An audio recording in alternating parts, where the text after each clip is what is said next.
عام انتخابات میں شکست، جہانگیر ترین کا سیاست سے علیحدگی کا اعلان۔ استحکام پاکستان پارٹی کے سربراہ جہانگیر ترین نے سیاست سے علیحدگی کا اعلان کر دیا۔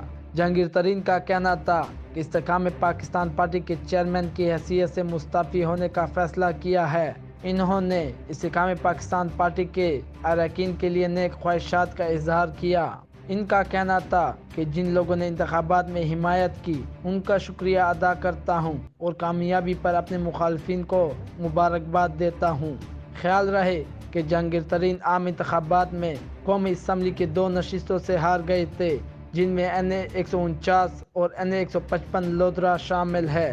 دوسری جانب نون لیگ سے سیٹ ایڈجسٹمنٹ کے باوجود استحکام پاکستان پارٹی عام انتخابات میں کوئی خاطر خواہ کامیابی حاصل نہ کر سکی۔ قومی اسمبلی کی 2 اور پنجاب اسمبلی کی 1 ہی سیٹ جیت پائی۔